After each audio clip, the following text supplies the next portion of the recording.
सद्गुरुदेव भगवान की जय। सत्य सनातन धर्म की जय। भारत माता की जय।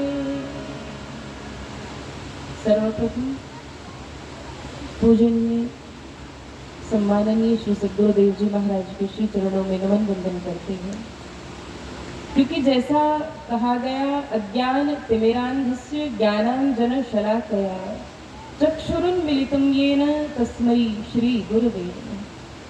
जो अज्ञान रूपी अंधकार से निकालकर ज्ञान के प्रकाश में खड़ा कर दे, ऐसे सद्गुरुदेव महाराज को बारंबार प्रणाम। मैं अपने सद्गुरुदेव महाराज स्वामी चंद्रदेव जी महाराज को प्रणाम करती हूँ, नमन वंदन करती हूँ।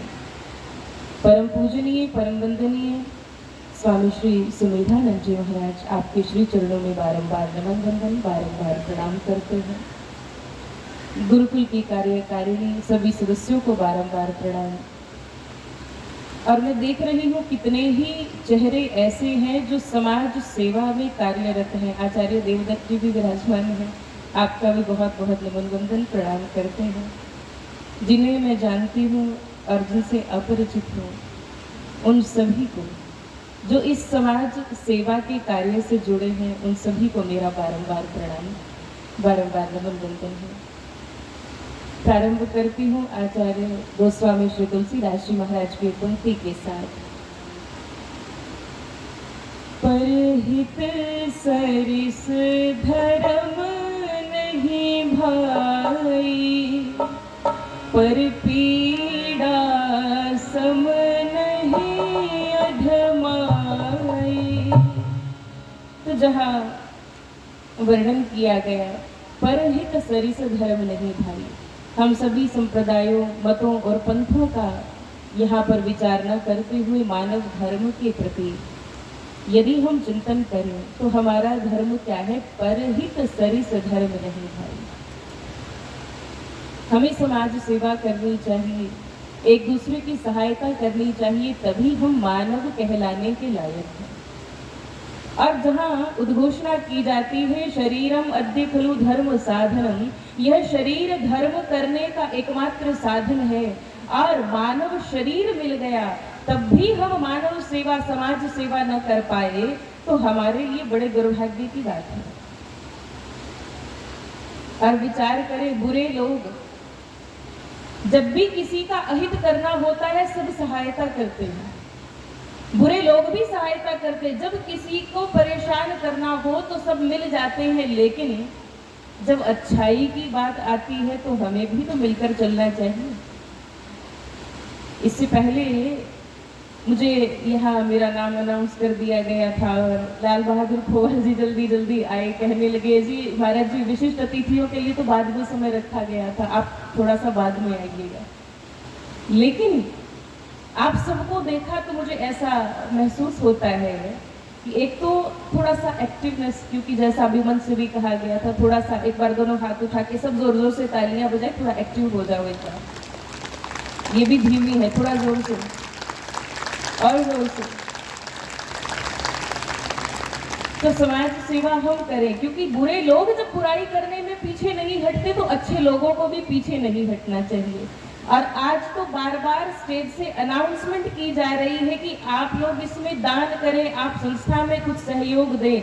लेकिन चिंतन करो, जब भूमि के अंदर अनाज डाला जाता है, 1 एकड़ भूमि के अंदर जब 50-60 किलो गेहूं डालेंगे तो 6 महीना भर के बाद वो भी 50-60 मन होके मिलता है। बोलो हाँ कि ना, मिलता है ना। उसी प्रकार से यदि हम दान करेंगे, यदि हम समाज सेवा के लिए कुछ न कुछ लगाएंगे, तो वो भी प्रकृति हमें कई गुना करके लौटाती है। तो बार बार ये अनाउंसमेंट ना करने की आवश्यकता पड़े कि आप दान दीजिए, ये हमारा कर्तव्य है कि हम दान करिए, हमारी रिस्पॉन्सिबिलिटी है। और ये मानव जीवन बड़ा ही दुर्लभ है, बहुत मुश्किल से मिलता है। ये जीवन मिल तो गया, स्वर्ग की नर्क की परिकल्पनाएं की गई, लेकिन मानव के लिए स्वर्ग वो जीवन है जब वो सत्कर्म करता है, अच्छे से जीवन जीता है, दूसरों को भी प्रसन्न रखे, स्वयं भी प्रसन्न रहे। और नर्क किसे कहा गया? जब मानव कोई भी ऐसा कुकृत्य कर देता है जिसकी वजह से वो अपने लिए ही मुश्किलों को उत्पन्न कर लेता है। तो स्वर्ग नरक कहीं और देखने की चीज नहीं है, ये हमारे जीवन में ही हमें देखने को मिल जाते। यदि सत्कर्म करेंगे तो सुख ही सुख है, यही स्वर्ग है, और यदि हम बुरे कर्म करेंगे तो यहीं पर दुख हमारे लिए तैयार है। और इसी कारण से संतों ने समझाया कि एक समय की बात है, एक सर्प जो भी मार्ग में आता उसे काट लेता, पेड़ के खोखर में रहता। एक संत वहां से जाने लगे तो लोगों ने रोक दिया, महाराज यहाँ पर एक बहुत भयंकर सर्प है, जाओगे तो काट लेगा। अब महात्मा जी ने कहा कि महात्माओं का काम है समझाना, इसे भी समझाएंगे। सो उधर चले गए, सर्प को बड़े प्रेम से समझाया, देखो तुम्हें जीवन मिला है तो किसी को मारने के लिए नहीं, तुम ये काटना बंद कर दो। और कहीं न कहीं यह दंत कथा बताती है, सांप भी समझ गया, सर्प ने भी कहा आज के बाद किसी को नहीं काटूंगा, मुझे किसी को दुख नहीं देना चाहिए, इसलिए आज के बाद काटना बंद। लेकिन काटना बंद किया तो अगले दिन जब सुबह बच्चे खेलने आए, देखा सांप काट नहीं रहा, न फुफकार कर किसी के पास आता, बच्चों ने पत्थर फेंका, सांप ने फिर भी कुछ नहीं कहा, बच्चों ने कोई लकड़ी उठाई, लकड़ी फेंकी, फिर भी कुछ नहीं कहा, बच्चे थोड़ा और पास चले गए।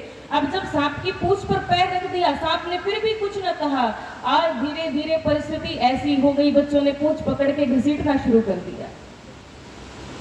और जब घसीटना शुरू किया, सांप ने फिर भी कुछ न कहा, तो बच्चे कभी उसको रस्सी की तरह सांप को लटका देते पेड़ के ऊपर, कभी उसको कहीं पटकते, कभी कहीं। तो कुछ दिन के बाद महात्मा जब वापस आए, उन्होंने पूछा कि अरे तुम्हारी ये दुर्गति किस कारण से हो गई, किस कुसंग से तुम्हारी दुर्गति हुई। उन्होंने कहा महाराज कुसंग से नहीं, सत्संग से दुर्गति हुई है। अगर आप कहते कि काटना नहीं है, मैंने काटना बंद कर दिया तो दुर्गति हो गई। तब महात्मा जी ने समझाया काटना मना है लेकिन फुफकारना मना नहीं है। इसी कारण से आज समाज में आवश्यकता है कि हम किसी को पीड़ा न दें, विनम्र बने, क्योंकि विद्या ददाति विनयम, विनयम ददाति पात्रताम। हम हमारे स्वभाव में विनम्रता तो हो, लेकिन जब समय पड़े तो हमारे अंदर भी ऐसा भाव हो कि जब हमारे देश की रक्षा की बात आए, जब धर्म की मर्यादा की रक्षा की बात आए, तो वीरता जागृत हो जानी चाहिए और हमारा जीवन ऐसा बन जाए कि प्रेम तो जिसमें हो, हमारे स्वभाव में विनम्रता तो हो। कहते क्रोध करना बुरा है, लेकिन जिस स्थान पर क्रोध करने की आवश्यकता है, यदि वहां क्रोध कर लिया जाए तो बुरे कार्य रुक जाएंगे। और क्योंकि समय का अभाव है, ज्यादा समय आपका नहीं देंगे, आगे भी क्योंकि मेरी मंशा यही है, गुरुकुल से जुड़ गए हैं तो आप सबका साथ हमेशा बना रहे, यही परमात्मा से प्रार्थना करते हैं। और एक भाव जो संतों ने कहा, जीवन बड़ा अनमोल है, आप लोग भी गाना, क्योंकि ये जिह्वा मिली है तो कुछ हम भी अपनी जिह्वा से गुनगुना जाए।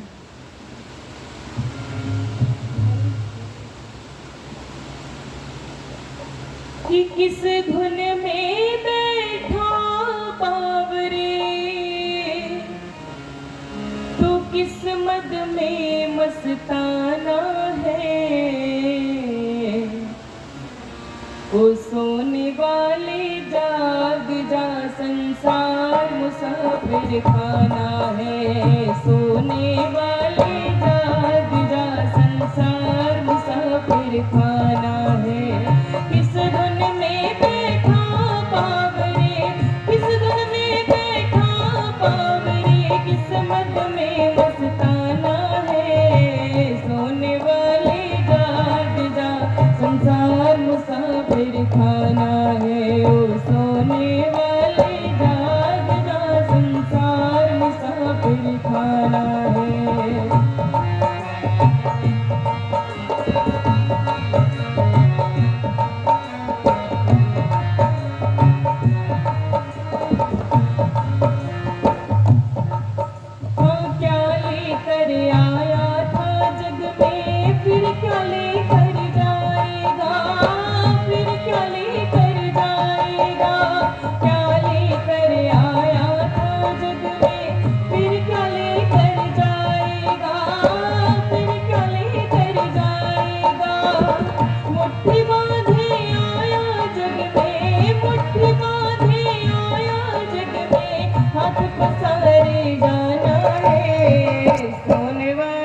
जाग जा संसार मुसाफिर खाना है, सोने वाले जाग जा संसार मुसाफिर खाना है।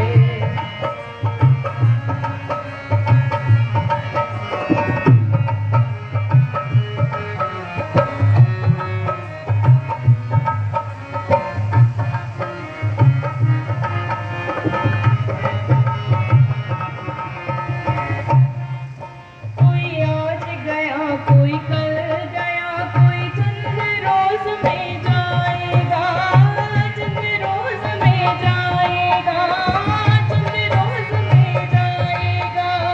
आज गया कोई कल गया, कोई चंद रोज में जाएगा, चंद रोज में जाएगा।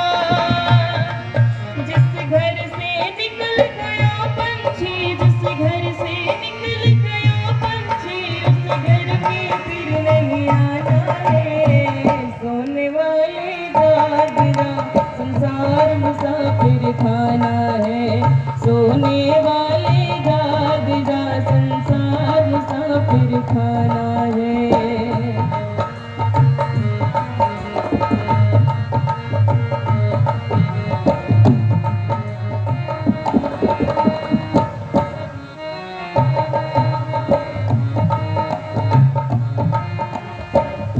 महत्वपूर्ण ये नहीं कि जन्म कैसा मिला, जन्म महान नहीं होता, मृत्यु महान होती है। क्योंकि जीवन में यदि सत्कर्म किया, प्रबल सत्कर्म महान मृत्यु प्रदान करते हैं। और उन वीरों के नाम आज भी अमर है जिन्होंने जीवन में सत्कर्म किया। हमारे जीवन में शिक्षा तो है लेकिन दीक्षा का अभाव है। There is a major difference between, और हमें चिंतन करना चाहिए शिक्षा के साथ साथ उस वैदिक परंपरा का जो हमें महान बनाती है, शूरवीर बनाती है। यहाँ अपना कोई नहीं, अपना है तो हमारी हिम्मत, हमारी वीरता। इसीलिए कहा चित मात पिता बंधु नारी धन धाम यही रह जाएगा, धाम यही रह जाएगा। चित मात पिता बंधु नारी धन धाम यही रह जाएगा, धाम यही रह जाएगा। यह चंद रोज की यारी है, चंद रोज की यारी है, फिर अपना कौन बेगाना है, सोने वाले जाग जा संसार मुसाफिर खाना है, सोने वाले जाग जा संसार मुसाफिर खाना है।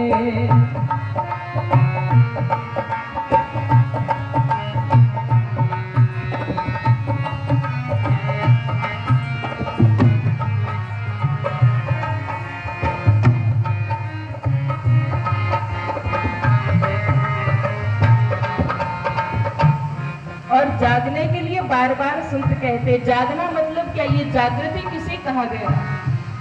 ये सोकर उठने वाली जागृति नहीं है, हमारा विवेक जाग जाए।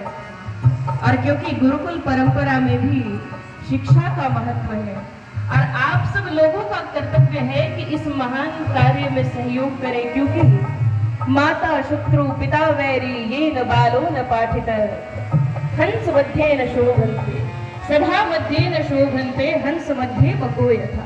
सभा में वह व्यक्ति जो अज्ञानी है उसी प्रकार शोभा नहीं पाता जैसे कि हंसों की सभा में बगुला सुंदर नहीं लगता। और इसी कारण से हम भी जागे, सहयोग करें। कहा कहे भिक्षु यति हरि नाम जपो फिर ऐसा समय न आएगा, ऐसा समय न आएगा। भिक्षु यति हरि नाम जपो फिर ऐसा समय न आएगा, ऐसा समय न आएगा। पाकर कंचन सी काया को, पाकर कंचन सी काया को, फिर हाथ मसल पछताना है। सोने वाली जाग जा संसार मुसाफिर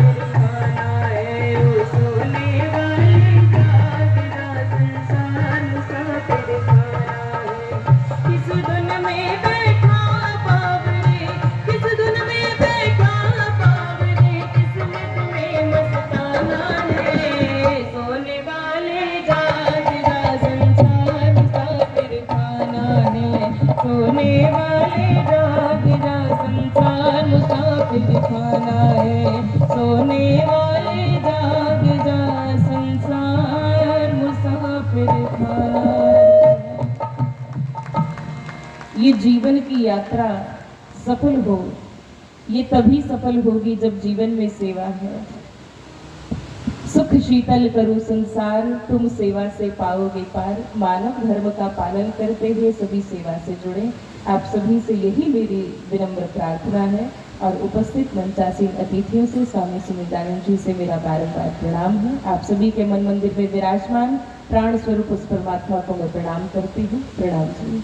बोलिए भारत माता की। बहुत बहुत धन्यवाद सुजाता जी। समय हमारे पास कम है, अन्यथा और भी समय आपको दिया जा सकता था। आपका जो आध्यात्मिक प्रवचन है उसके लिए हम आभारी हैं, धन्यवादी हैं। श्री रामफल जी और सत्यवीर जी ने आपको दक्षिणा स्वरूप 200 रुपये दिए हैं, इसे स्वीकार करेंगे।